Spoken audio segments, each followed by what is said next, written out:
Okay, it is Friday, February 5th, 2021, and we are live for SUNY Potsdam's College Council meeting. And I will turn it over to June O'Neill, who is chair of the College Council. Thank you, Nicole, and good morning, everyone.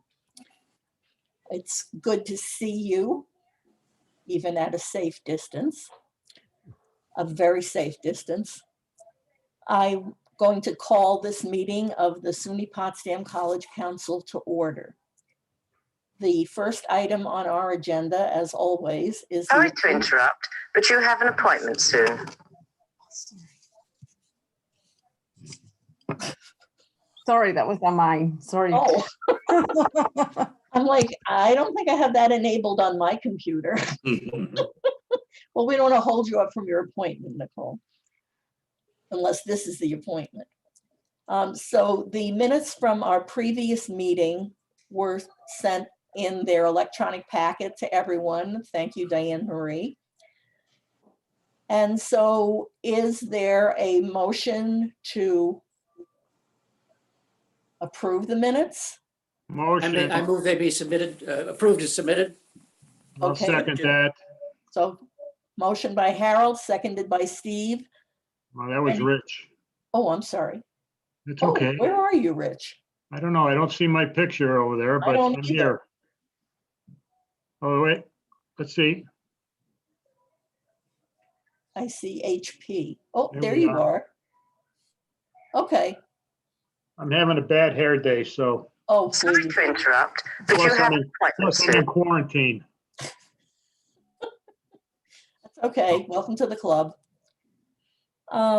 So we have a motion. It's been made by Harold, seconded by Rich, that we approve the minutes as submitted. Discussion, anyone? Corrections, additions? Hearing none. All in favor of approving the minutes as submitted, say aye. Aye. Aye.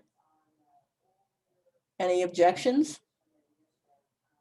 Hearing none. That's passed and approved. Thank you very much. So June, now can I it's— just interrupt for 1 second? Yep.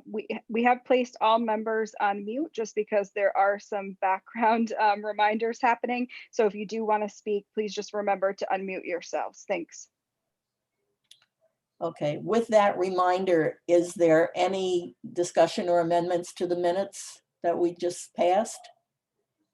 No, thank you.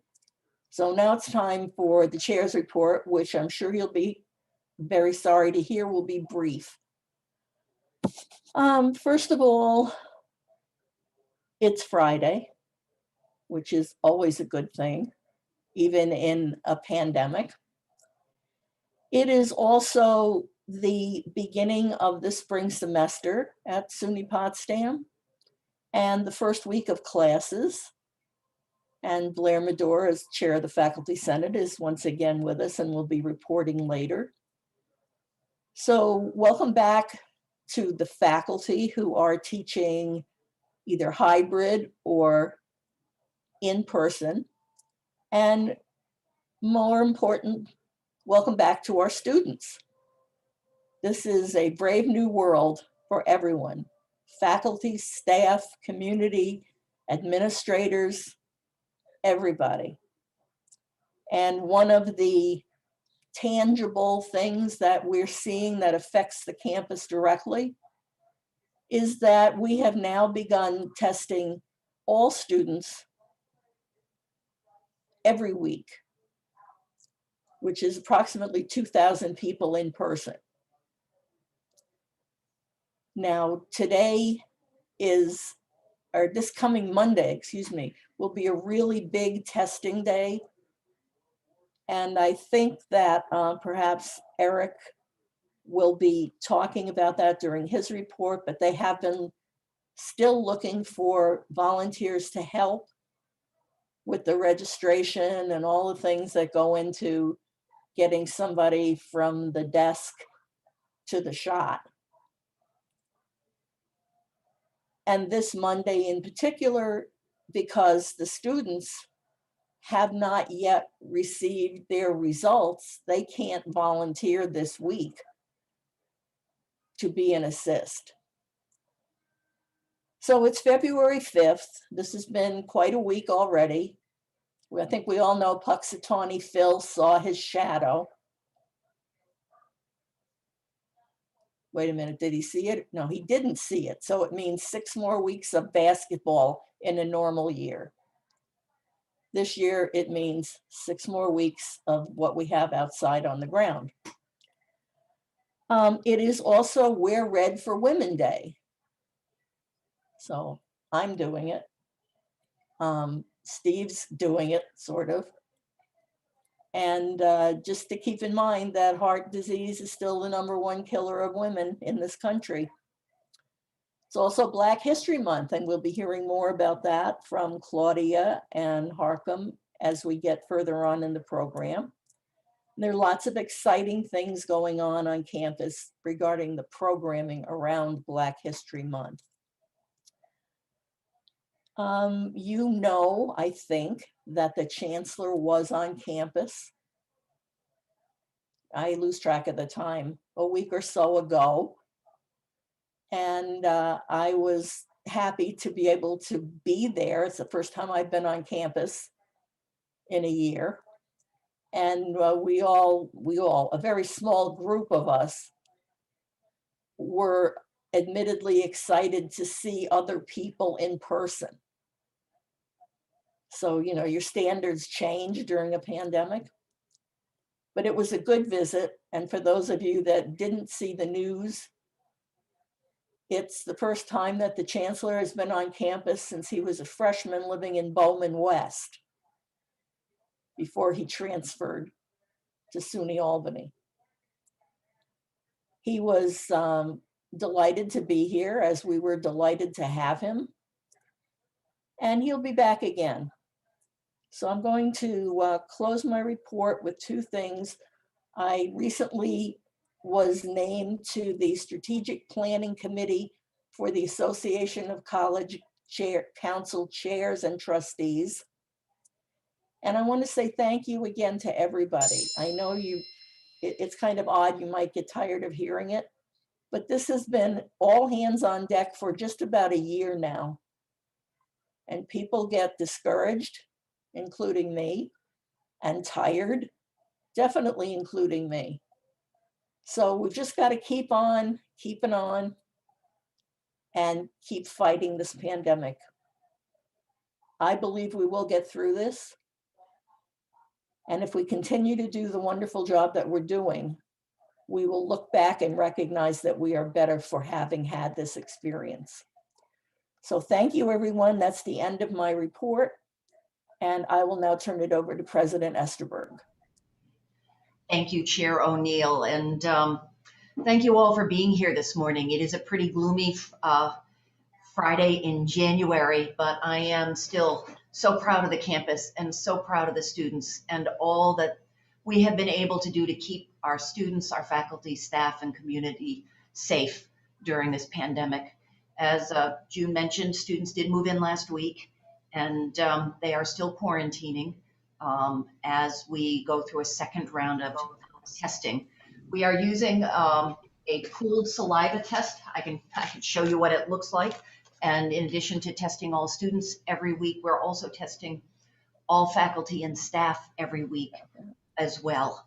And so that's one of the things that we have in place to try and keep our community safe. Until the second round of tests come back negative, students are doing grab and go dining, so no in-person dining, and very, very few in-person things. All of the activities are really online. And I have to say the students have been extraordinary. This has been certainly the most stressful period for students. And the mental health concerns that we're seeing among students is a real challenge, because all of the things that really they're used to having in that Potsdam experience, all the face-to-face activities, the clubs, the face-to-face sporting activities, being able to hang out, they're not able to have. And so the impact on students, I want to say, is really extraordinary. And I couldn't be prouder of our students for their persistence, and they're trying to find ways to connect virtually and try and find ways to support each other. Our goal this semester is to open up more quickly some of our face-to-face activities. So the lounges in the residence halls, the fitness center, recreational spaces in Merritt Hall and Dunn Hall. At the request of the Chancellor, we've been asked to consider, is there a safe opportunity to have spring SUNYAC competition? So I'm expecting a proposal from the SUNYAC athletic directors next week to see, can we do that safely and provide that opportunity for students. But that's, the campus is still, I would say, a shadow of its former self. And I think it's most clearly felt among our seniors and juniors who know what life was like on campus before the pandemic. As June has mentioned, we are serving as a vaccination site for the state.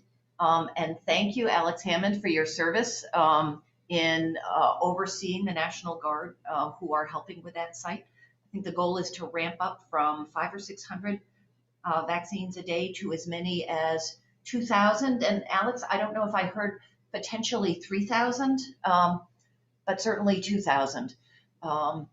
It's an incredible operation, and I am so grateful to the National Guard, to the state, to the county, to all who have engaged to make this work.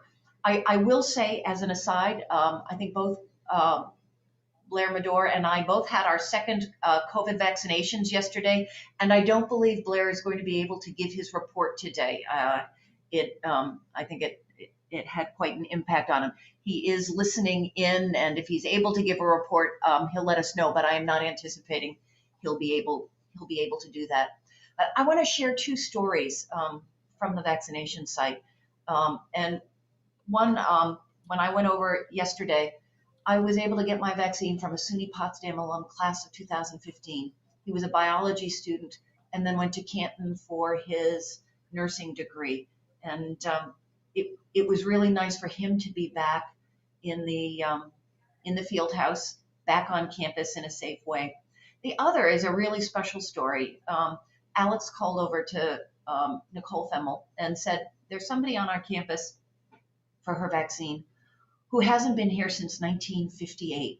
She was an elementary education student in 1958. She didn't complete, but she said that her experience at Potsdam set her up so that she could work with students.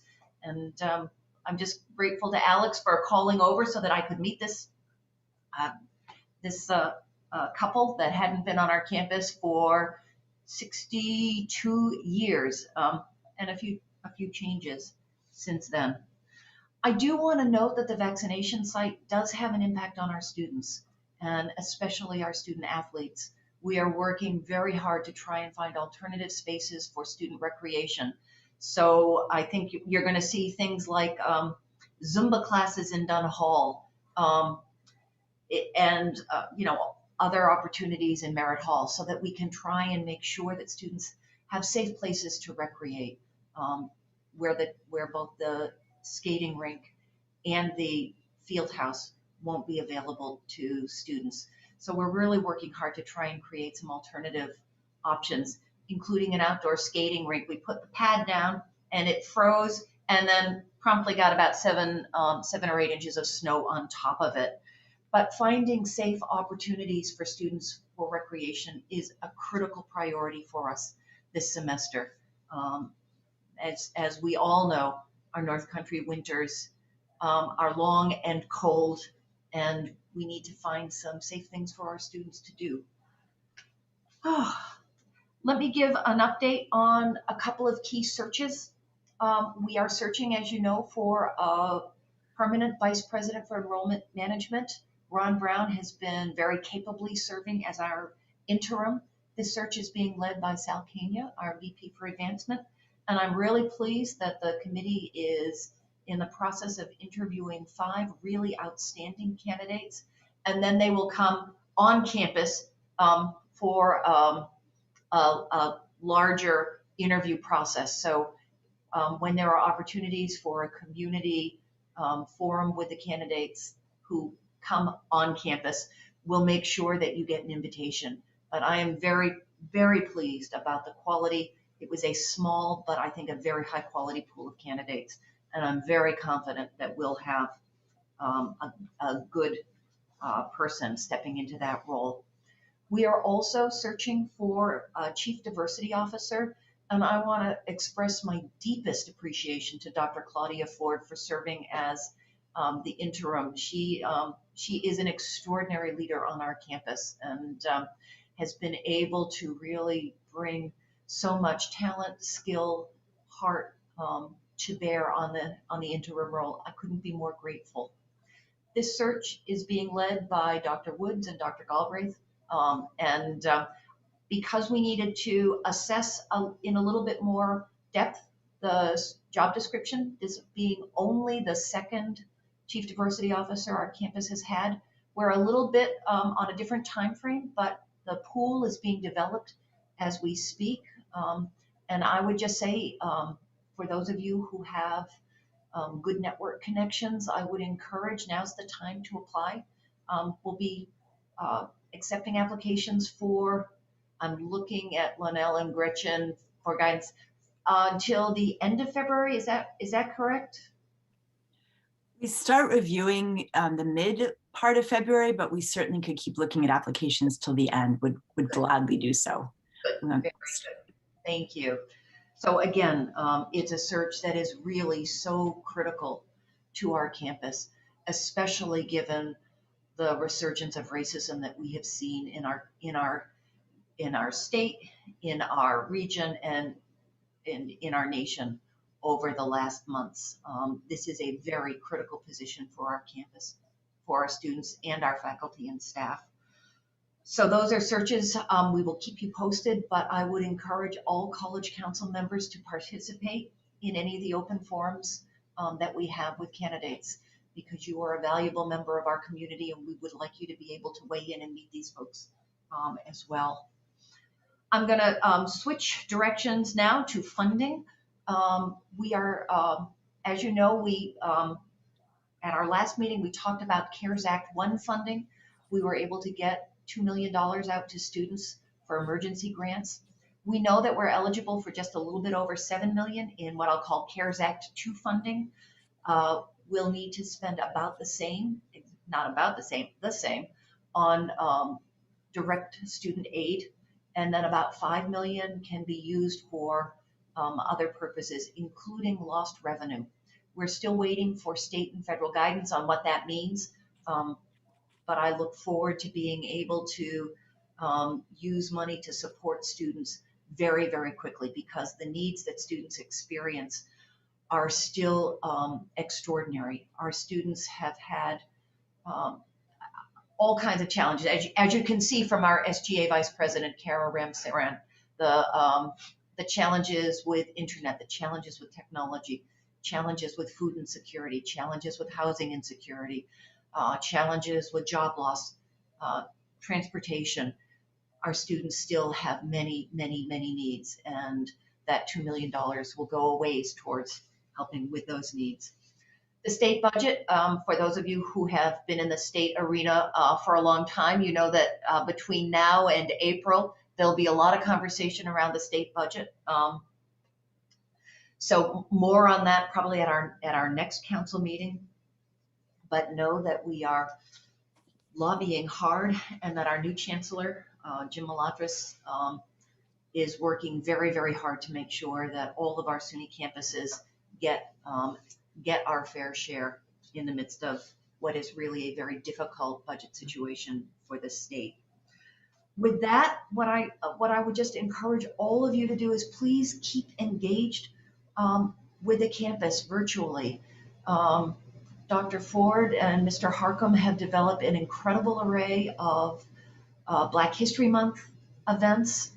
The Crane events are all online, and I know Dr. Woods will be performing tonight at 7:30, talking about and performing Lift Every Voice and Sing. I can't wait for that. I am going to make sure that I am plugged in well before, so that I have no technical difficulties. But there's a full array of performances and activities, even when we can't be face to face. Our dance program has just been doing extraordinary work, trying to find ways to bring students from very different places together and then bring it into this online performance series that's just been extraordinary. So even though we can't gather together face to face, we're trying to do our best to provide ways to connect to the campus virtually. And I hope you'll join me in as many of those events as you can. And with that, I will turn it back to you, Chair O'Neill. Thank you very much. Are there questions for the president? Comments? Hearing none. Thank I you just very have much, a President comment. Esterberg. June, Yes, I'm sorry, I couldn't get the mute button off. that's okay. I just wanted to make a comment about the use of Maxey Hall. I mean, everybody thinks over towards Potsdam or that it's restricted there, but here in Messina, there's many people that have gone over, and every one of them have said how professional and what a great job it's been. They experienced while they were there. You know, we're fortunate to have a facility that size. And I think that the fact that the professionals that work there, I've talked quite a bit with Patrick O'Brien, SUNY staff, and everybody does a great job. Even the National Guard with Alex Hammond in charge, but it's great. Great facility, great job. Thank you all. June, Yeah, I'd like to comment as well. okay. I just was very pleased to report at my New York State Council of Parks meeting about the volunteers from our region of state parks that have been at both Maxey Hall and in Plattsburgh, helping organize and drive people to and from inoculation sites. It's very good to be able to take another state agency and help out. And I know that is going to continue. Thank you, Harold. Blair, are you raising your hand?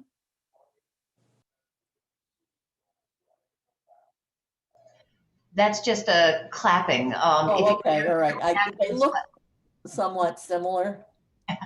All right, so yes, Blair is seconding everybody's praise of what's happening. And despite the backhanded comment, Alex is doing a fine job over there. I just wanted to thank everyone from the university. My soldiers have been so grateful for the continued support of being able to work out in the gym, to just being able to understand the campus more. I am the only person of the soldiers who has a college education. So just them being in this area too is making them think about going back to school. They're earning GI Bill benefits by being on this mission. A lot of them have commented on the veteran parking that you guys have around campus. They love that. They love that there's such a veteran appropriate community here. And like I said, only have heard great things. We've actually had a few students that have gone astray and come over here thinking that this is where they get tested to go back over. And so my soldiers are actually learning more about the campus because they direct them to Barrington where the test sites are and whatnot. And so it's very good because a lot of these soldiers are from the city. And this is their first experience in the North Country, and Potsdam is what they are getting for their experience. So again, very grateful to both the president and Nicole for working with us. And I think we're going to be here for quite a while to get this job done. And as the general said when he came and visited the second day we were open, this is the beginning of the end, and it all looks good. And it's a well-oiled machine over here, and I can't wait to start pumping out thousands a day starting on Monday. Okay, thank you, Captain Hammond. I see you have your official haircut back. Okay, thank you very much. So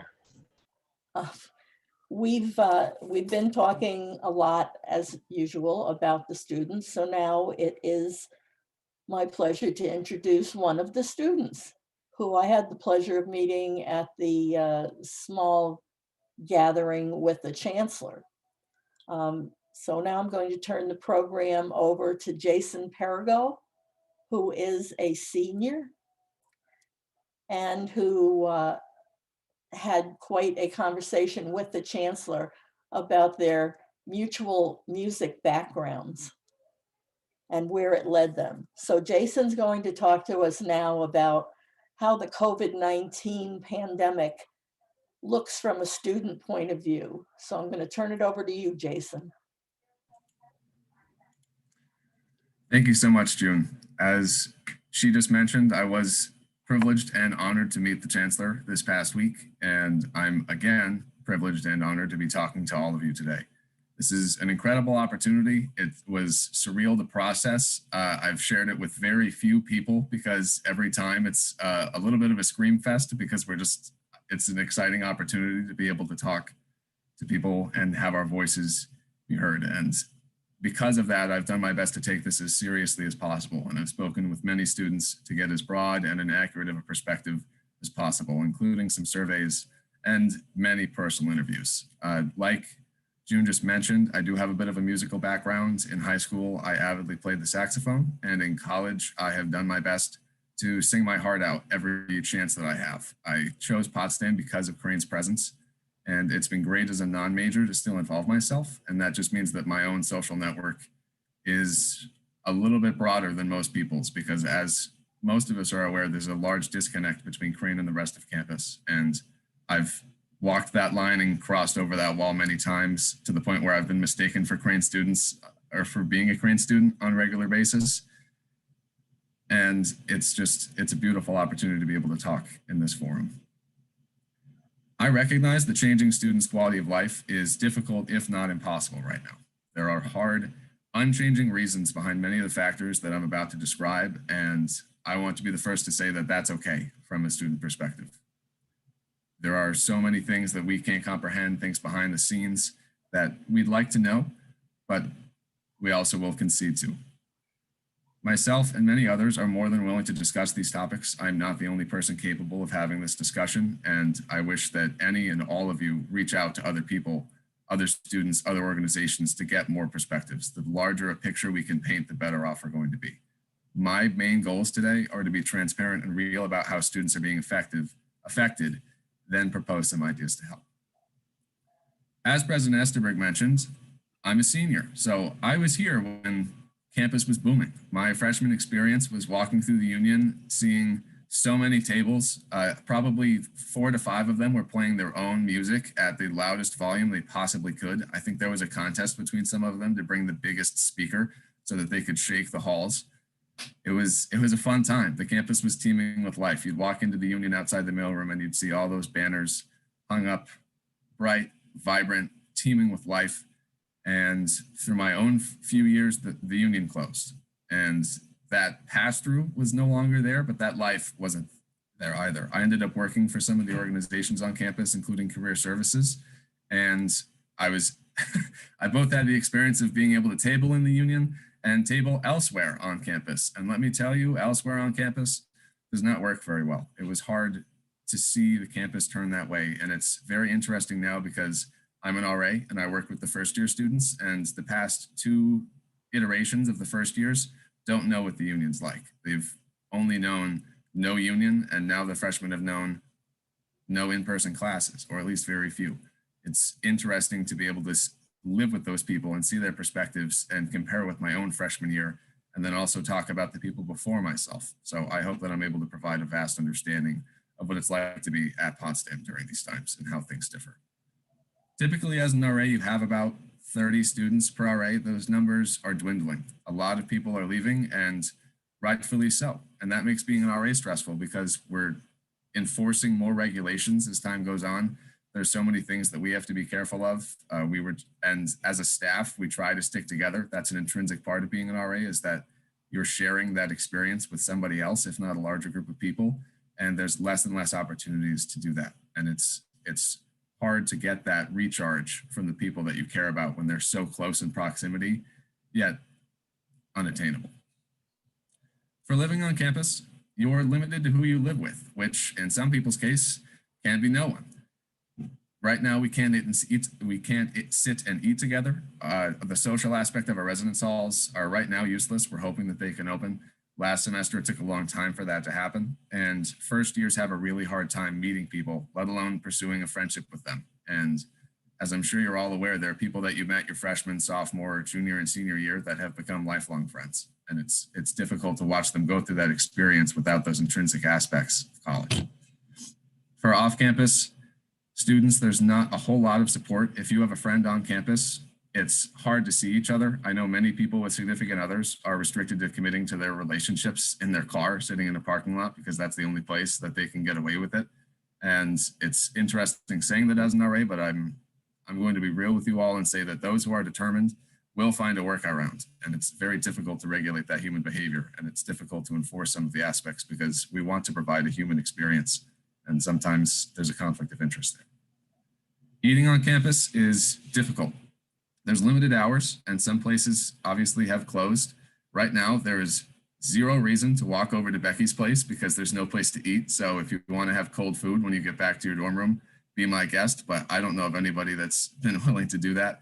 And when dining facilities are open, sometimes they're not prepared to handle groups of more than 3 to 4 people, despite housing options on campus being larger than that. So sometimes there's conflicting ideas of how we're supposed to stay safe and how we can't stay safe. As we all know, online learning is a huge, huge issue. And I applaud any and all faculty that are trying to get through this time. We're all struggling, we're all hurt and affected. But I also think it's fair to say that we can all do better.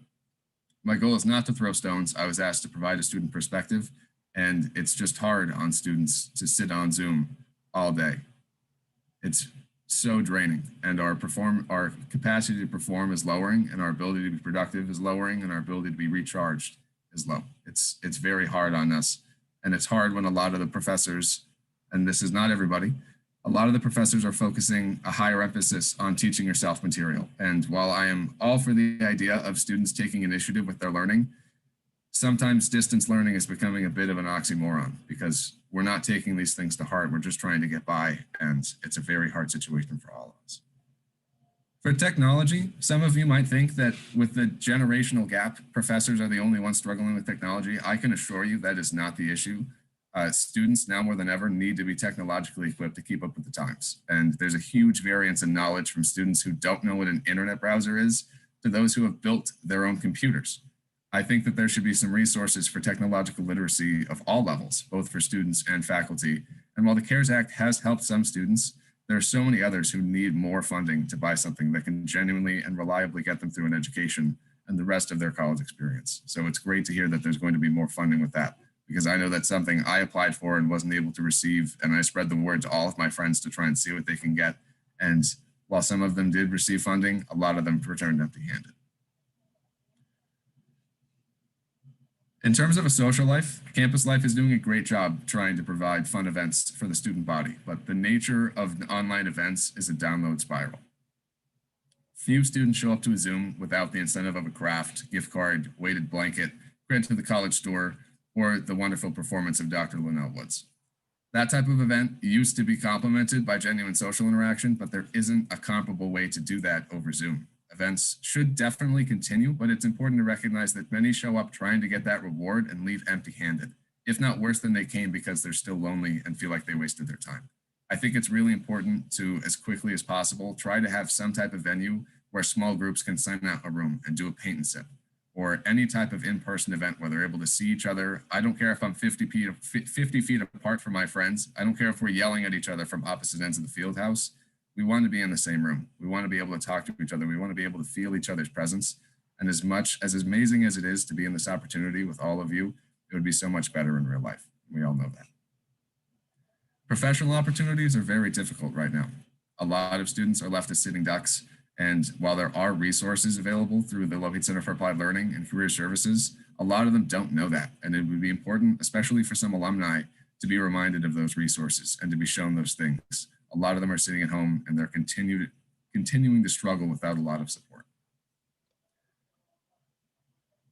Transparency is perhaps the largest thing on my mind. There are some things on the student bill that don't make a whole lot of sense, including comprehensive fees. And there are a lot of COVID regulations that we wish were easier to digest as students. It's difficult to walk into syllabus week and already be getting assignments. I know one of my residents just had a quiz in calculus and I said, it's Friday of syllabus week. And he said, I know. It's a rough situation. And there's a lot of it's hard to sit through with the entire restart plan and all of the different things that come out. And I wish that there was a more mainstream way for information to be effective. As President Estabrook said, generally speaking, the mental health positives are hard to find and the negatives are hard to ignore. We drain easily, it's hard to fill ourselves back up, and our capacity to perform is lower than ever. So I came up with some ideas on how we could help. With facing reality, seeing a positive attitude from the college really helps us face things, as long as it's balanced with that transparency. Students don't value false positivity, and we feel the most respected when we're told the most truth. For Res Life, RAs are hurting and Res Life is definitely struggling. We'd like to feel heard and at least appreciated, especially with the other on-campus jobs, the few that still exist. For living on campus, conversations on how to better living on campus can sometimes be put on the back burner, but they should never stop. Social pods, modified communal spaces, spreading residents out across residence halls are all possibilities that we believe would work and would sign up for, or at least discuss for future semesters or different aspects of campus. Simplifying what dining facilities are open and closed so that the student experience isn't a puzzle would be a huge help. And also considering logical accommodations for those that live with multiple people and rely on a meal plan. Encouraging professors to continue bettering themselves is something that I know you're all doing, and I plead that it continues. And there are so many willing students that if asked, I'm sure, including myself, would help them understand Zoom better as a platform and modify their curriculum to be more engaging. I'd like to reemphasize how much of a difference the CARES Act can make. It's so hard to get a job. It's hard to matriculate to college in a time like this. And that financial relief cannot go understated. And there's so many willing students that, as I said, have built their own computers that can help create resources for those who aren't technologically fluent and make smart purchases that'll last them through these different times. There should also be a proactive effort to rebuild clubs when the time arrives.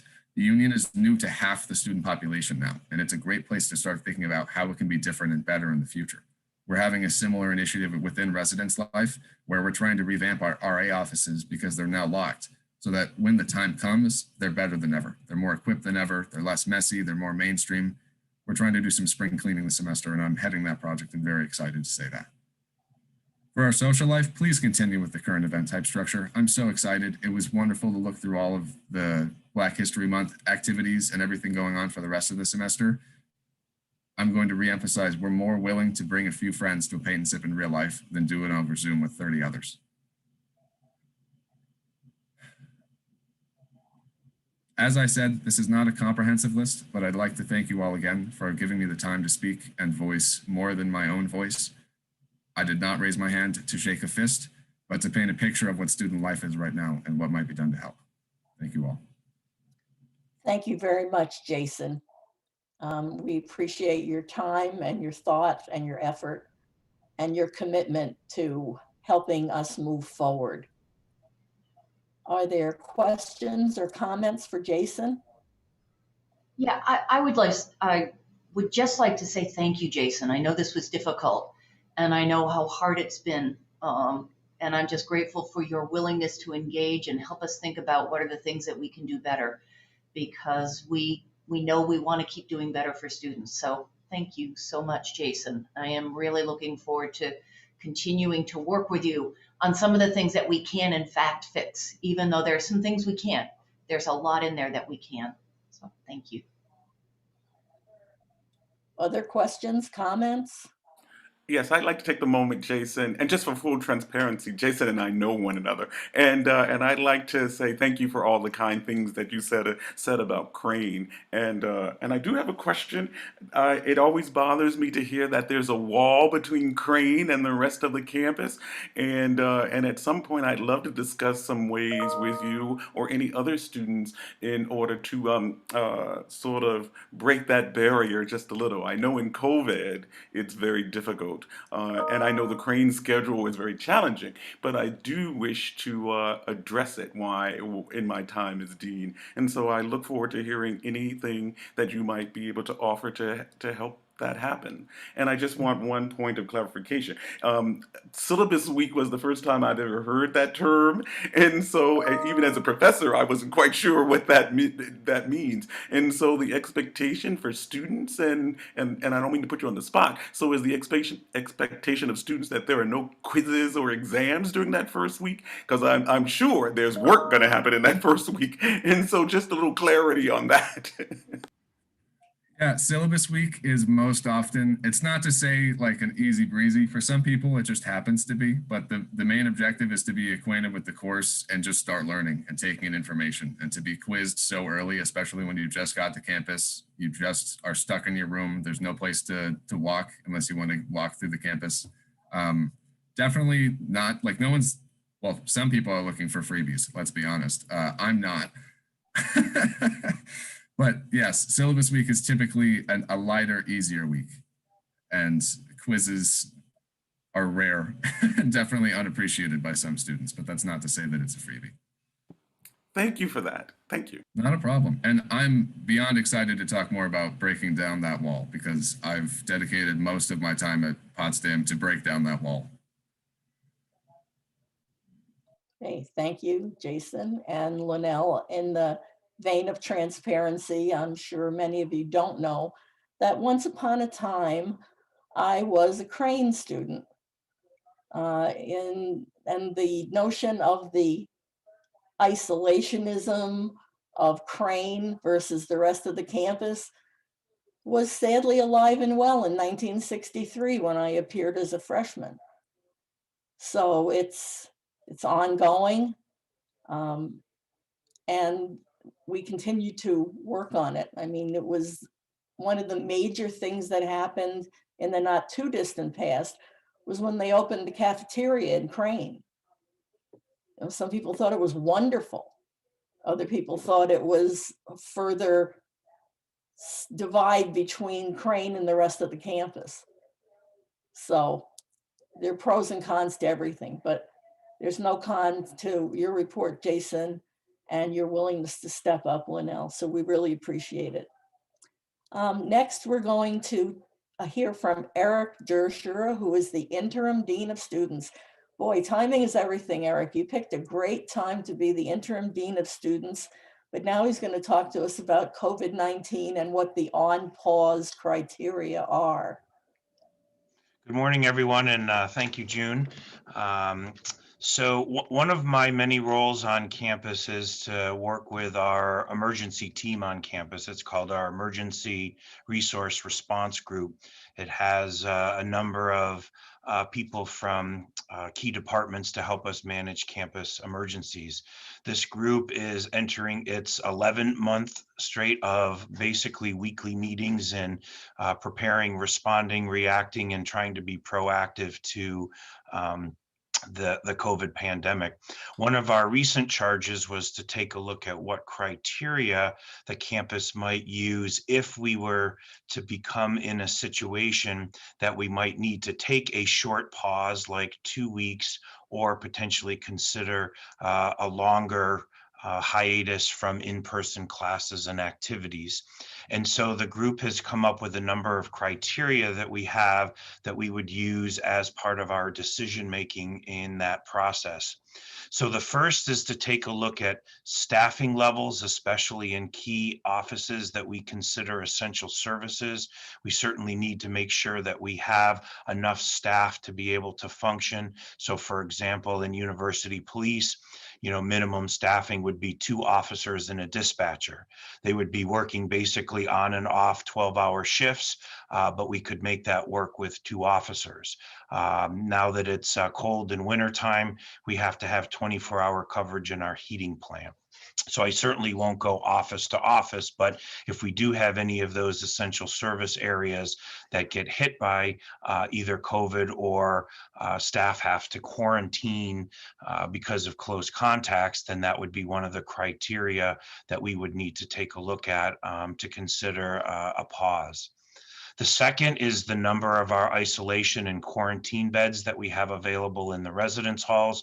Obviously, as we get up over 50%, we get close to 75% of our bed capacity in quarantine and isolation, we need to start having some proactive discussions about potentially taking a pause, because certainly that would indicate that cases on campus are on the rise and would be a good indicator that we may need to think about a pause. The third criteria, some specific numbers. If we get to 50 residential students or 100 total students, the 100 number is also a number that SUNY has for campuses. Those are also indicators that we would need to strongly consider a pause in our in-person classes and activities. Number 4, we certainly would be cognizant of a couple of things in the local community. We would certainly want to make sure that we understood if the local healthcare system got near its capacity in ICU beds. Obviously, that would be something that would affect health and safety of our campus community as well as the larger community. So certainly making sure we're tuned in and understand if the local hospitals are getting close to their capacity in intensive care, that would facilitate and spur a discussion on campus. And lastly, again, paying attention to the prevalence rates, which I know everybody's doing. There's great information. There's a SUNY dashboard for cases on SUNY campuses. There's a state dashboard that both our student health director Tracy and the president have access to, that look very specifically at each communities and each counties, and we're monitoring that very closely to understand the trends in cases, if they're going up or down, and would be taking a look at those numbers in collaboration with St. Lawrence County Public Health and State Public Health. As I'm sure many of you are aware, they have a new color-coded system throughout the state for microclusters, and all of that certainly would affect the campus's ability and discussions about being on pause.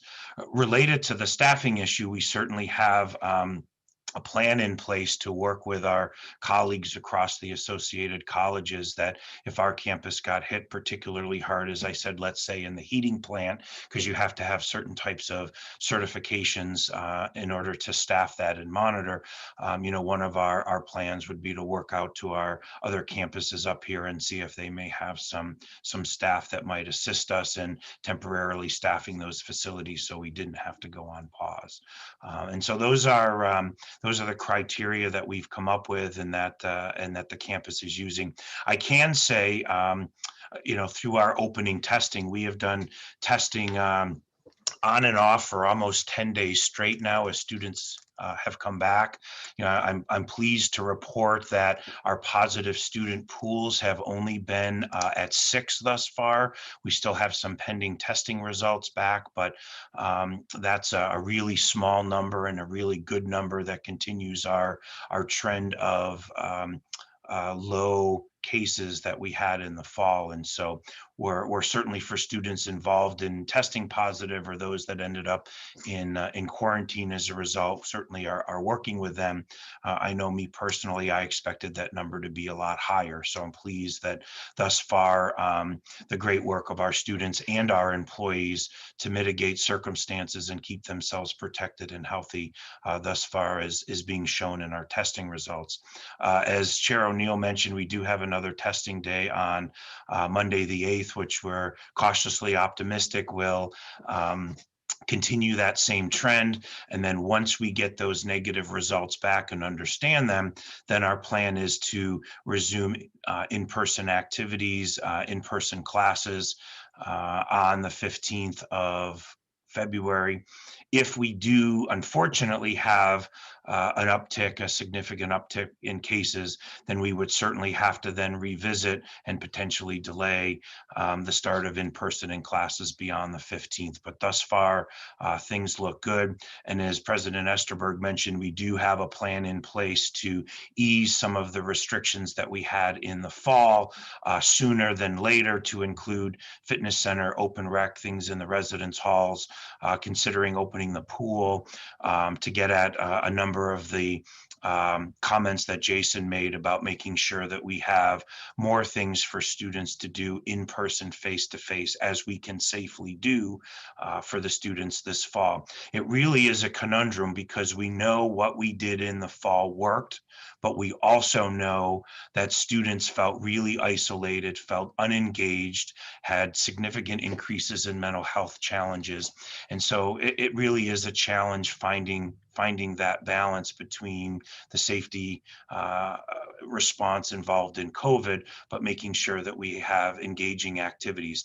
Any of you that have been on campus for any amounts of time know that one of the core community components is just that sense that you get. You walk on campus, you see students involved, there's faculty teaching classes outside, not necessarily in the wintertime, of course, and the campus just is not the same place. I've been here for 24 years now, and it is sad to walk around campus and see the lack of activity, but we are cautiously optimistic with the trend that we have seen and hopefully will continue to see, that we'll be able to get back to some more of that this semester as we're safely able to do. And then certainly with the increase in vaccinations and the clinic on campus, the more that we can get vaccinated, the continued cautious optimism that fall may look a lot more normal than any of the past 2 or 3 semesters that we've had. So I appreciate the opportunity to share that information, and I'm certainly happy to answer any questions. Thank you, Eric. Questions, comments? Eric, what's the protocol if a student does test positive? They just go into a 14-day quarantine in their residence, or? Sure, Alex, happy to answer that question. So the way the pooled saliva testing works is that a student does their individual test, and then that saliva sample from that test gets pooled with 11 other student samples. So they essentially, the saliva gets poured together in a larger test vial so that there are 12 samples in one test tube. Those go down to Syracuse, and then the lab reports back that pool is positive. So the first step in the process then is that we notify either students or employees, because we have had some positive employee pools, and we notify them to say, number one, you're in a positive pool. We don't yet know that your individual results are positive. So those 12 students are advised to quarantine in place, precautionary, until we get the individual reflex testings back. Usually within the next 24 hours, the lab is able to test each individual sample that's part of the pooled saliva, so that we know who in that pool tests positive. It could be one student, or it could be all 12 of them. Thankfully, our pooled saliving thus far has had one student involved. And so we obviously then immediately call those students to let them know who's positive and who's negative. Any of the students in the positive pool, it depends on where they live. If they are living on campus, we would move them into an isolation room that we have designated on campus, and then start contact tracing. If it's an off-campus student, just like any of us living in our homes, they would be advised to stay in quarantine and isolate in their home. Obviously, we notify public health, who puts out their formal isolation orders. But for our own students, our student health staff has been taking the lead on contact tracing, because as I'm sure you all know, county public health is doing a great job, but they are just completely overwhelmed. And oftentimes by the time they're able to do their own contact tracing, it's getting towards the end of the quarantine period anyways. And so we want to make sure we're actively on top of identifying any of those close contacts from residence hall spaces, from once we're able to have in-person classes and labs. And again, on-campus students who are identified as close contacts would move into quarantine spaces on campus. Off-campus students would be advised to quarantine in place in their apartments. So maybe that's more information that you wanted, but I hope that helps tell you a little bit about the process. That's awesome. Thank you very much. And I think that's a great process. And obviously it's doing the job. So great job. Yeah, and I just mentioned there's a whole, once a student is placed in isolation or quarantine, we don't just put them there and say, good luck. Food is delivered by Pacey staff several times a day. Residence hall directors are given names of the students who are placed there and check in with them several times a week. We have a maintenance staff is in collecting trash. So we have a whole protocol and process to make sure that those students who end up in those spaces, which can be even more isolating than some of the situations that Jason described, we have a whole plan to support those students while they're in isolation and quarantine. So thank you for the question. Thank you. Other questions, comments? Hearing none, thank you. No, I've got a question. Oh, I'm sorry, I was trying to get the unmute off. I just wanted to tell Eric that I realized that that's a daunting task, because for the last half an hour or so, when you saw a blank screen, I was on the phone with the state contact tracing people. So it's got to be a daunting task to have to do that at that college or any situation relative to quarantining anybody. So I commend you for that. Thank you for saying that, Richard. As you've heard me say at meetings before, I am so blessed to have such an amazing team, particularly led by our student health director, Tracy Harcourt, and her team. You know, they're working nights, weekends. When we get positive cases, they don't sit on that till the next morning. You know, Tracy's been in the office some days for months straight without taking a day off. And similarly with Julie Dold and her team in Residence Life, they have worked tirelessly since last March, exactly as you said, Richard, to help protect the health and safety of our campus community and our students. It is a daunting task. We are all exhausted, but it is absolutely the right thing to do. And we have seen our hard work pay off, because never in my wildest dreams, and I'm an optimist, but I did not think we would make it to Thanksgiving recess without having to shut down in the fall. And it's the work of our students, the work of our faculty, Melissa and her team in human resources. I could go on and on and on. There are so many unsung heroes across the campus that have really dedicated so much of their time this last 11 months to make sure that the campus is safe. So thanks for that comment. Well, it sounds like you guys pretty much jump on it early. In the situation that I just went through, you know, they're calling me now on a situation that happened over a week ago. So technically my quarantine ends over the weekend and they're just contacting me now. So you guys are getting on it a lot earlier, and I think it's a lot more effective doing it that way. So Yeah, I agree. And it's worthy to note that our testing requirements, we, based on Tracy's research and guidance, have traditionally done a lot more than what's minimally expected. We did not have to test every student every other week in the fall, but we knew that was the right thing to do. Similarly, there are very few, if any, SUNY campuses that I'm aware of that are testing all students within 15 miles of their campus, even if they're all virtual and have no reason to come to campus. But we believe that's the right thing to do to keep not only our campus community safe, but the local community as well too. So, but thanks again for those comments. Well, you're doing a great job. Thank you. okay. Any other questions or comments? All right. Thank you very much. Keep up the good work, everybody. We had a couple of references early in the meeting about this being Black History Month. And there is an extraordinary variety of programming that'll be taking place on the campus. And if you haven't seen what the options are, I very strongly encourage you to go to the website and see the individual things, some of which have already happened and most of which are upcoming.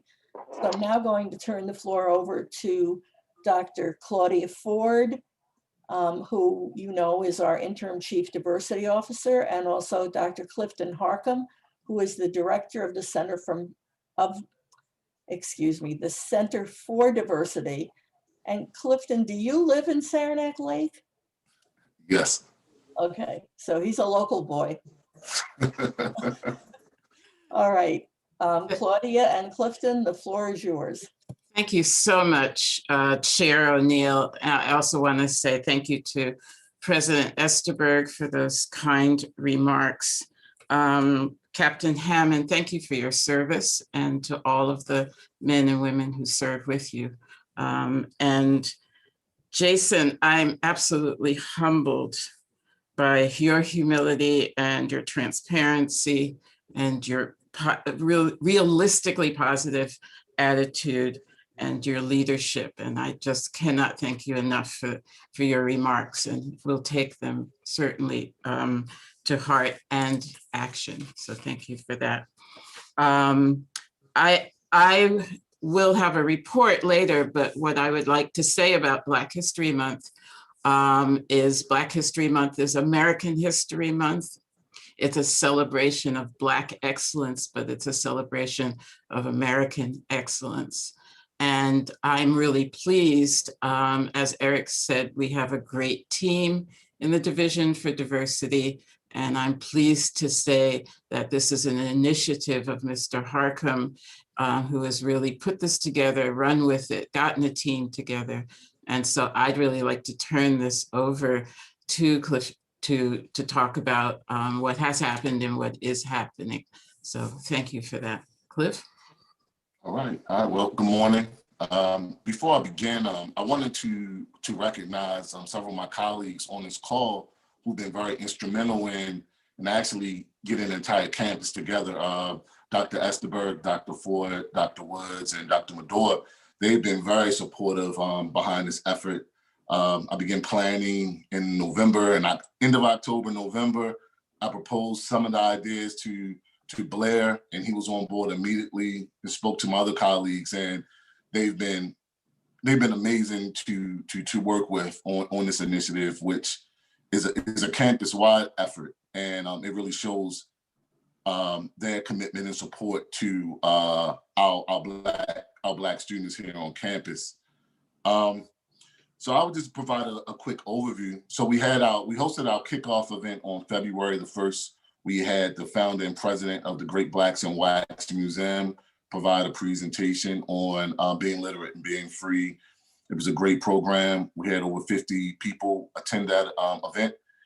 We also, the next day, well, a few days later, we had a facilitation session set up.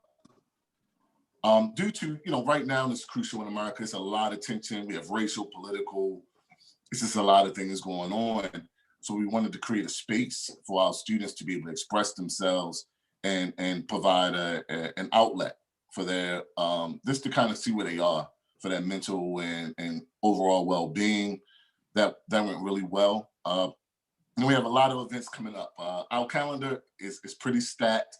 We have events, we have activities and programs taking place every day. Some of them more passive programming compared to interactive programming. We also are working with our career services department. We have an alumni panel coming up where we're bringing in African-American alumni to provide career and industry insights for the campus population, but not just our campus population, but the community as a whole. We've been working with our communications department, and they're going to begin advertising a lot of our events, or several of our events, to the public. So I think that's a great initiative as well to really educate our community on campus, but also off campus. And with that collaboration with communications and public relations, we are also working with North Country Public Radio, and they'll be broadcasting a daily podcast created by one of our professors here on campus on Black authors who are sort of unknown. It's like a 2 to 3 minute podcast, and that will take place daily, and then will be featured on North Country Public Radio. So I think it's very important in what we're doing, because we're educating our campus community, but we're also serving the region, if you want to look at it that way, as a whole, due to our programming. Just want to go through things pretty quickly. We already heard from Crane's contribution. They've been very instrumental in providing cultural performances and engaging students in culture. And really, it's a lot of programming going on. I don't want to take up too much of your time, but one of the significant things that we also are planning, we're working on a collaborative program with Clarkson University. We have Nikki Hilton Patterson. She's going to present sometime in the middle of the month. So the calendar that we have on Get Involved right now is not fully complete because we're still waiting for some more programs to come in. But overall, I want to say that I'm actually thankful to my colleagues for being a part of this, and also thankful to the students who have been very respectful and engaging in the programming that we've put on so far. So really, I can talk all day, but if you have any questions, I'll be glad to answer them. Questions, comments? Is there anything that we as council members can do to help?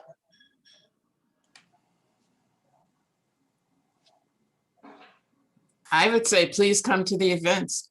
It's great, even with the limitations of being on remote. The students definitely appreciate seeing people from the community, faculty, staff, and community members. So please look on Get Involved. Check it regularly because it changes, as Cliff said, and come and join us. And I'm sorry, I want to just add one more thing. I'm sorry about that, and I didn't get into details about it, but I wanted to thank Dr. Medor. We spoke sometime in November about getting faculty involved in teaching their students about Black people who've made major contributions to each one of the fields. And a resolution was passed in the Faculty Senate.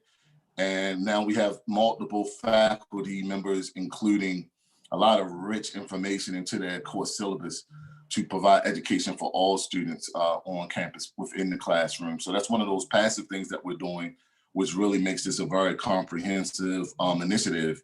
And I see it as our inaugural campus-wide initiative.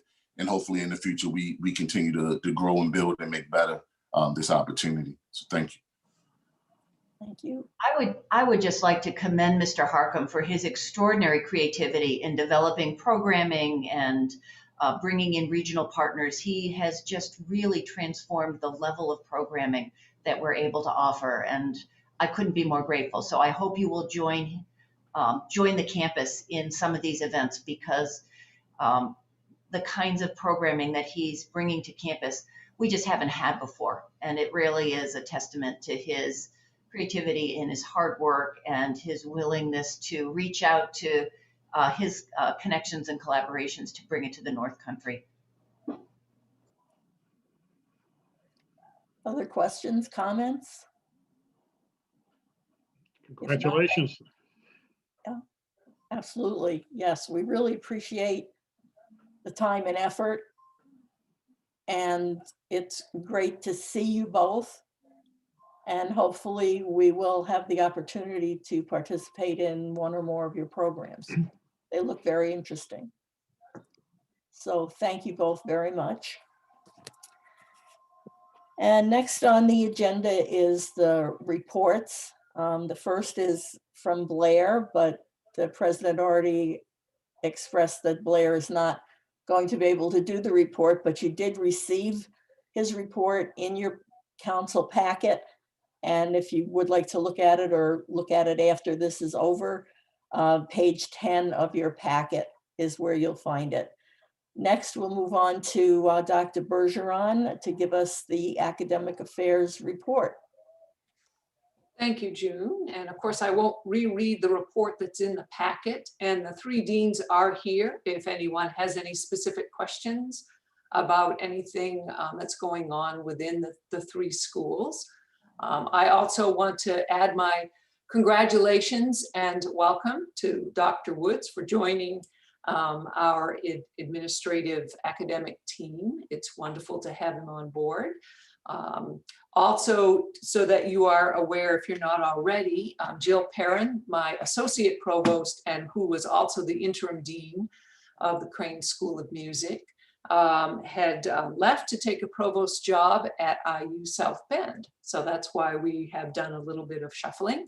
So best of luck to Jill. She just started this week. I'm excited for her.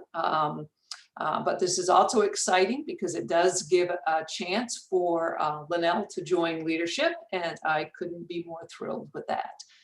So we have done some other shuffling within the academic affairs leadership team. Alan Hersker, who is already the Assistant Vice President for Academic Affairs, has picked up some of Jill's other responsibilities. I'm really, really lucky to have Alan in that capacity. And we've also identified a faculty member in biology, Gordon Plague. Dr. Plague is now our assistant provost. That's a half-time designated position. But most importantly, he is the campus accreditation liaison officer now for Middle States. That was one of Jill's more significant roles. So a little bit of shuffling in case you see different names of different folks on memos or whatever. And I also want to commend the faculty, staff, and students for what is a pretty smooth start to an unusual and challenging semester.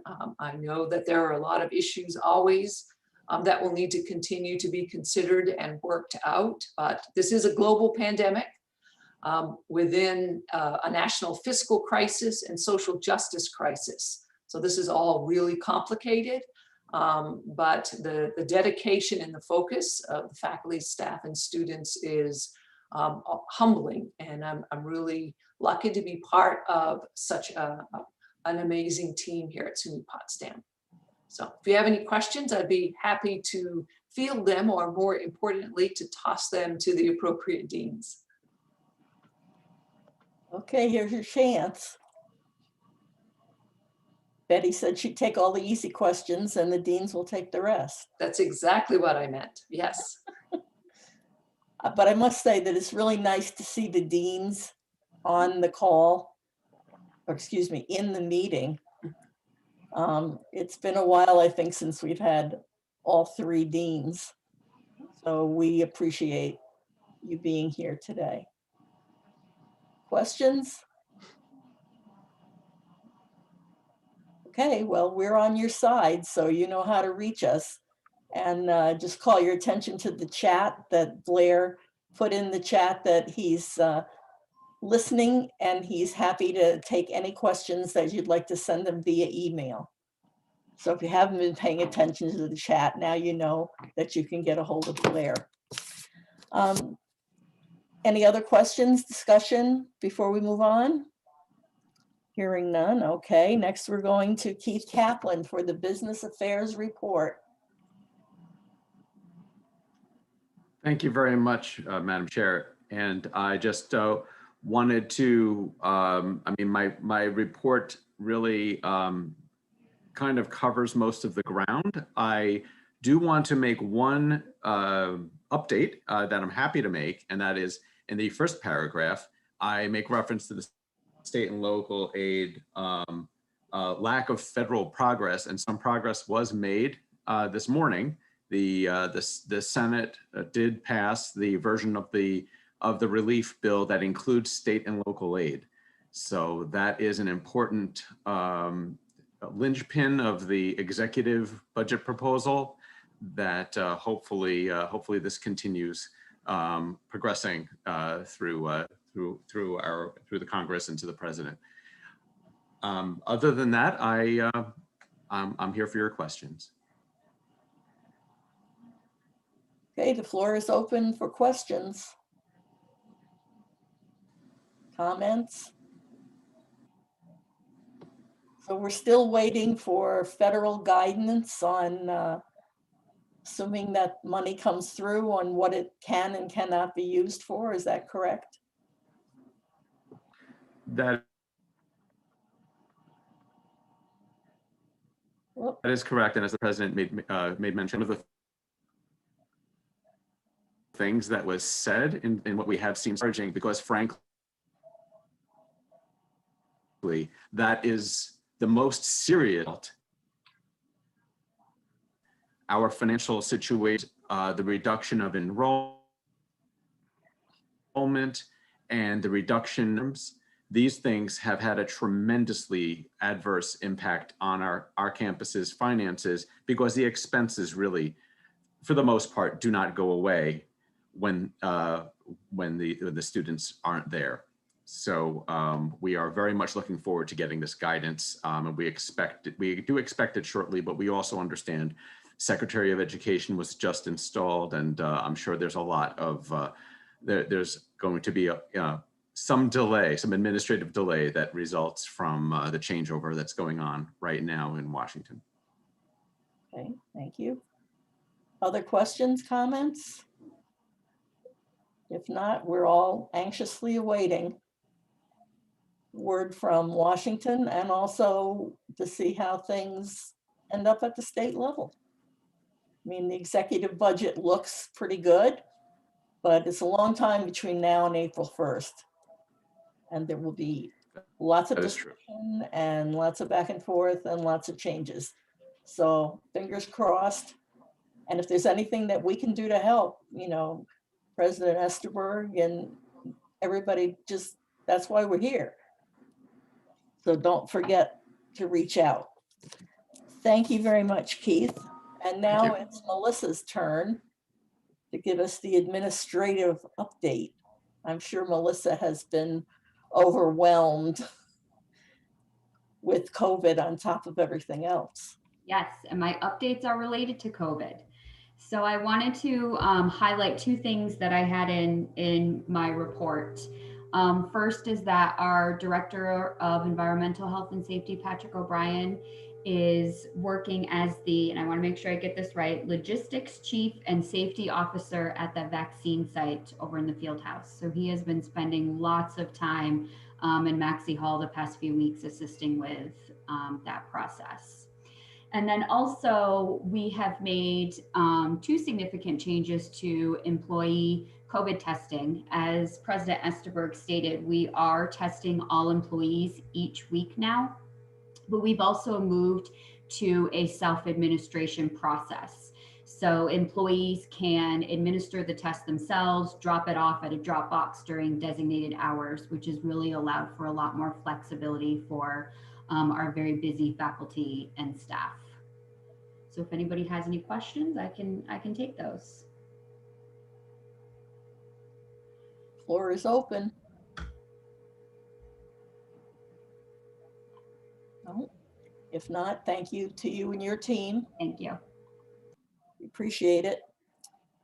Sal Kania. So Sal has actually stepped away to participate in one of the interviews for the Vice President for Enrollment Management Search. So any questions, feel free to email Sal. Right. And his report is on page 16 in your packet. So we'll move on. Whoop.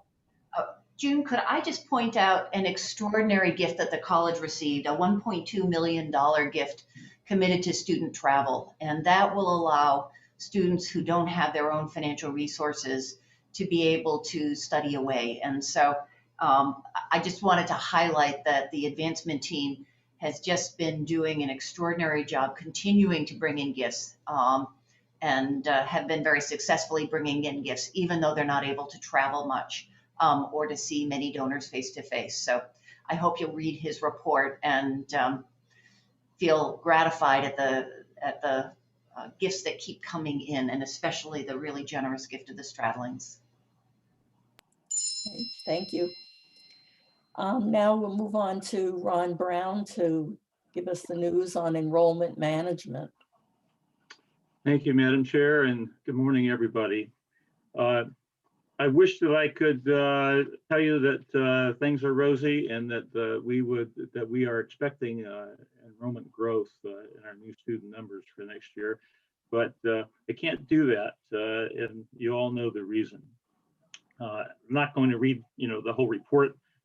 Essentially, for spring, our yields, were better than last year. We had 88 new students, freshmen and transfers, as of the report time. I think today we're at 95, 84 transfers and 11 freshmen. So our new student numbers are a little up, from last spring. And one of the reasons for that is the additional time that we had between the end of the fall term and the beginning of the spring term. We were able to bring in about 25 additional transfer students that we would not have been able to bring in. They would have been forced to wait for another semester, in normal terms. So that was a nice advantage. In terms of fall semester, you've seen the numbers. We're down 1,473 freshman applications, down 90 transfer applications, et cetera. Our yields are actually up for freshmen by about 1 percentage point and slightly down for transfers. So although we're missing a lot of applications compared to what we normally would have, we're doing better with the ones that we're getting, and the quality of those applications are also better. You look at nationally, applications are running down 4% or more. They were expecting up to a 20% decline in enrollments of new students for fall of 20, and nationally, what we ended up with was 13% reduction in enrollments nationwide. International student enrollments declined by 15%, and new international students declined by 43%. So the numbers are scary, but we represent 7% of the universe from what the comprehensive campuses. We represent 7% of that, and 1,000, a little over 1,000 of the applications that we're missing are actually EOP applications. And I mentioned that to you last meeting. EOP applications, we can only seat 35 maximum, in EOP. So every year, close to, half of the applications that we receive overall are all requesting EOP. The vast majority of those students never come to SUNY Potsdam. So we're doing much better in the non-EOP requested applications, and we're actually down 394 regular applications. So that's not quite as scary. That's really about 17%. So the comprehensives are down 19.9, or essentially 20%, and in regular applications we're down 17%. I think that it's looking like if things don't get better economically, if the pandemic does not get better, during the coming months, that we're probably looking at best maybe a 2% drop in our new student numbers, but quite likely 10%, or about 70 students behind what we brought in this fall. So it's hard to say, where we're going to end up. This is, just an extraordinary time, and it's almost impossible to predict numbers accurately. But that's basically where we are at this point. A lot of our students, are low-income students, and that's something that really plays into our numbers, because economically, they are much less well off, and that's basically the reason we're not seeing the applications from those students. So I'll be happy to take any questions that you might have. I have a question. How do we stack up against our regional schools in the area? I would assume that enrollments are down all over. How do we sort of stack up? Well, the campuses that we would look at, we're basically in the same boat that they are. They're in the same boat that we are. They're missing 1,000 or more applications. We're missing, over 1,000 applications. And as I said, there's 13 of the campuses that we compare to, basically, of the SUNYs. And, our missing applications are about 7% of the total applications that are missing in the system. If you take the university centers and add them into the comprehensive colleges, then you're really looking at a little over 30,000 missing applications. So people are not applying for college because they are waiting to see, if face-to-face instruction is going to be possible, or they're tired of 2 semesters that they have already had of studying online. They don't like that. Less than a third of the students in America are enamored with online instruction. The vast majority of students want to be in the classroom. So if things get better in the coming months because of the vaccine, being available and so forth, then our numbers will also improve because students will realize that, hey, I can actually enroll in college classes and be in the classroom and experience some of the normal things. While all of this has been happening, we've actually improved the things that we do in admissions, thanks to marketing communications, the tremendous help that they have given to admissions and the enrollment efforts. We are doing things much better than we were doing them before I came September of 2019. Unfortunately, we have this pandemic that is going to keep us, from being able to achieve all of the benefits from the SLATE CRM implementation, that started just about the time that I came.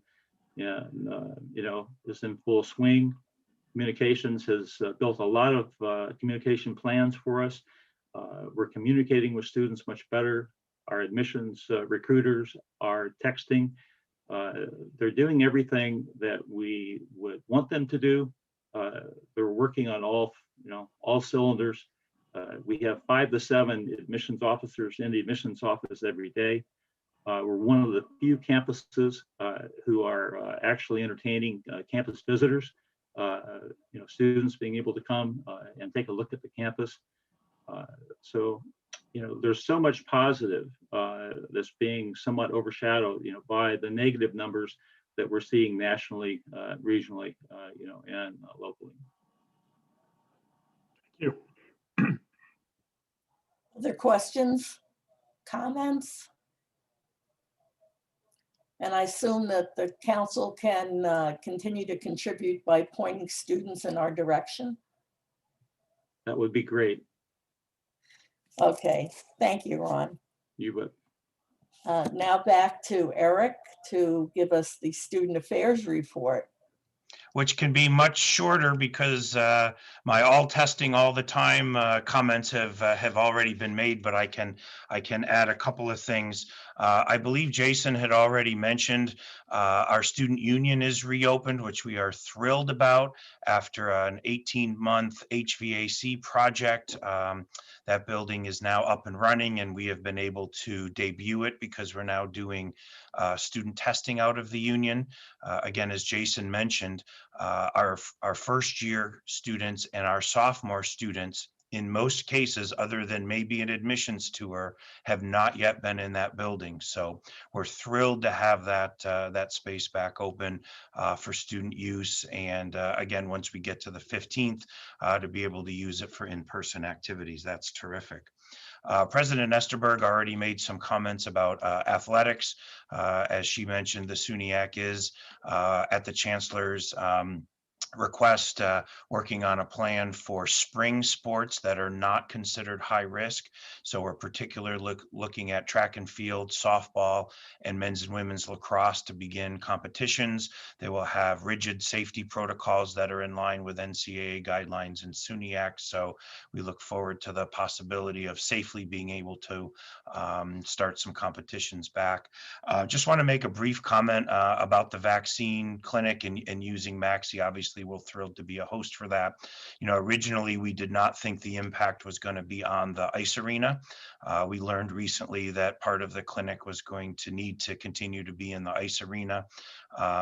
Quite frankly, we had made a promise to our hockey athletes, students in PE classes, and one of our most popular open rec activities was open skate, that we would put ice back in, and obviously had to scale that back. I can't thank the president and Nicole enough for their advocacy to try to come up with a different solution, but ultimately this is what was in the best interest of the greater good. I wanted to particularly bring this up because we had a difficult phone call yesterday at 4:30 with our coaches and all of our hockey athletes. And I was thrilled that the chancellor's chief of staff, his name escapes me offhand, was able to be there, and to his credit took responsibility for this decision and saying this was not a campus decision. Don't be mad at SUNY Potsdam. This was a state decision. And the chief of staff also serves on the state vaccination clinic. So as we're having a nice discussion and a question and answer, all of a sudden, Nicole texts me, and about 60 seconds later, the chancellor himself joined the call. And I was so thrilled and honored that Chancellor Malatras took the time out of his extremely busy schedule to be part of breaking that news to our student athletes, listen to their concerns.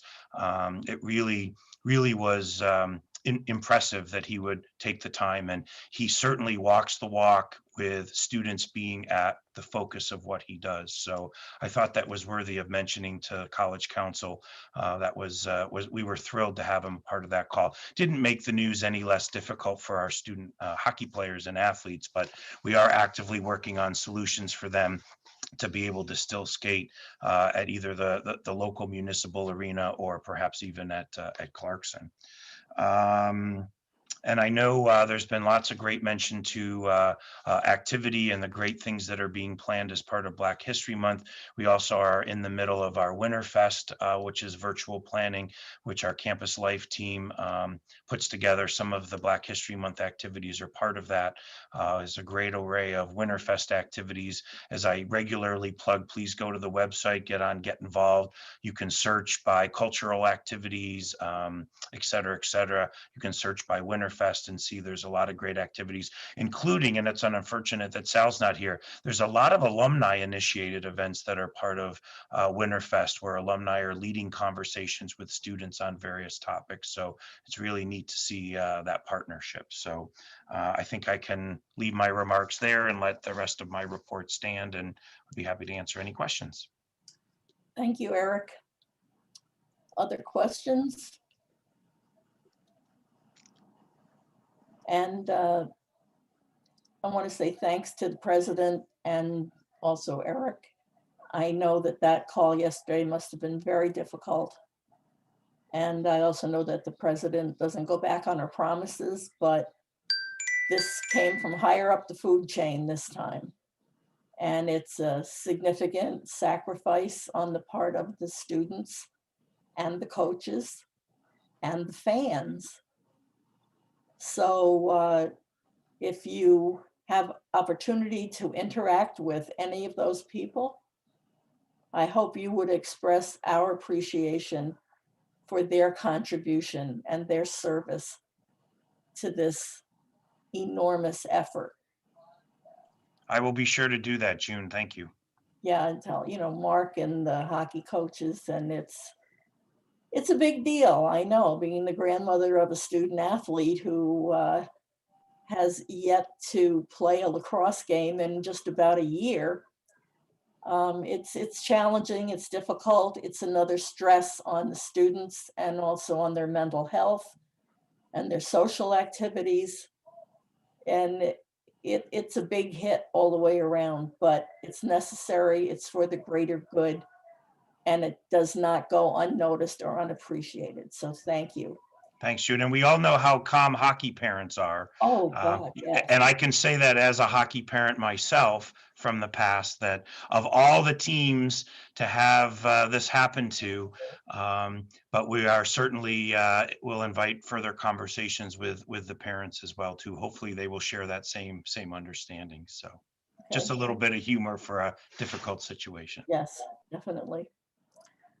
Okay, and last but not least for reports, Dr. Ford, it's your turn. Thank you, Chair O'Neill. I'm going to keep my remarks short. I want to say three things, and then I welcome any questions on the report. There are three things that give me a lot of hope right now for our division and for the campus around diversity, equity, and inclusion initiatives. One is that I think we're seeing some very clear direction on the national level about the importance of continuing to focus on equity issues. And I'm really glad to have that guidance. I think it's good for all of us. The second, as we've heard a number of times, is that our Chancellor Malatras thinks very highly of Potsdam. I know he thinks highly of all of his schools in the system, but I think we can admit that he has a special place in his heart for us. And he has made both the response to COVID and the response to diversity initiatives are high on his personal agenda for the system. So I also, that makes me feel very hopeful. We've been getting a lot of direct guidance, program guidance out of SUNY Central in terms of DEI initiatives. And the third thing is to repeat something that Provost Bergeron said. It's the dedication and focus of our colleagues, of the team in the diversity division, and all of the faculty and staff, starting with the president, who are also committed to seeing that we continue to learn and we continue to work hard on these diversity and equity issues, which ultimately benefit us personally, but really benefit our students, so that when they come to Potsdam, regardless of all the challenges, in fact, despite the challenges, they feel like this campus is a welcoming place for them. So I'm feeling very thankful to everybody for that. And then I'd like to invite any questions about our division or about the report that's included.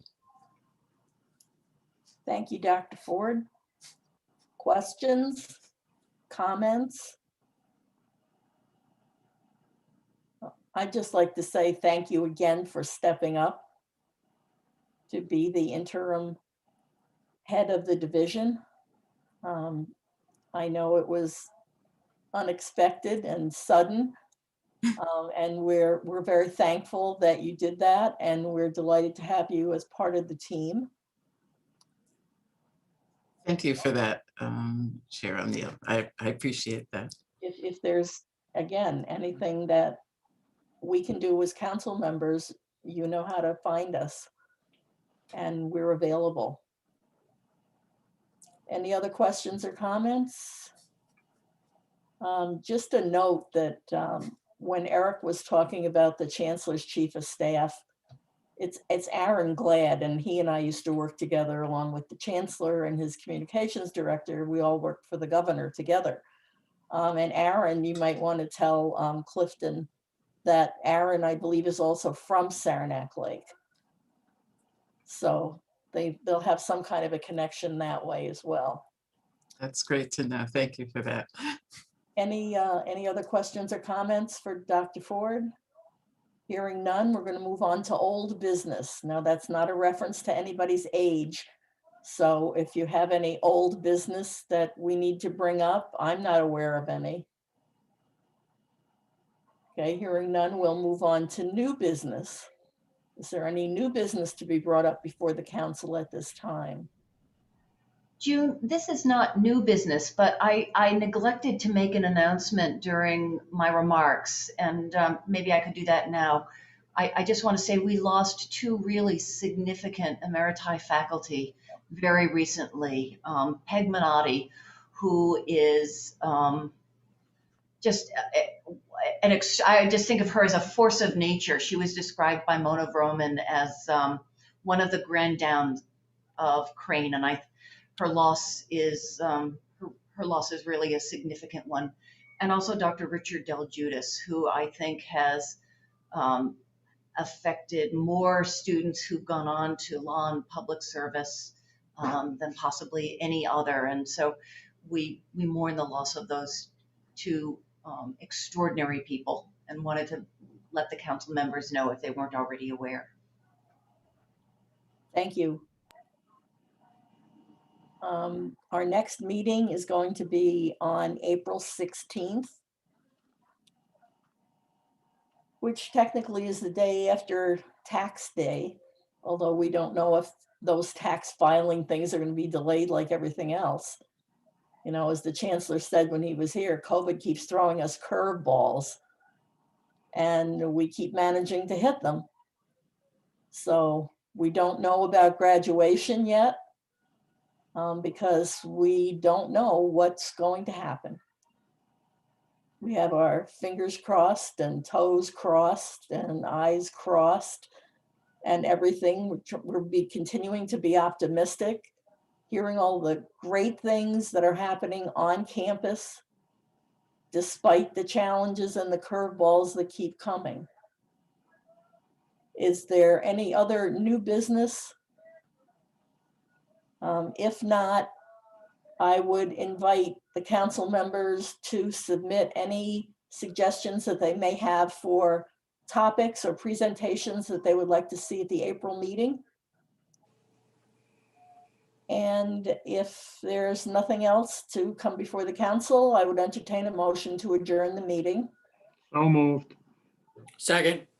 Okay, Harold and Richard moved and Harold seconded.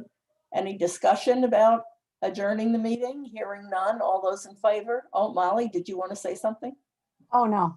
Oh, okay, sorry. All right. Hearing no discussion or questions, all in favor of adjourning the meeting until April 16th, the next time, please say aye. Aye. Aye. Opposed? Thank you all very much for being here. Stay safe, wear a mask, and everybody do your part and we'll get through it. Thank you very much. Thank you, Jen.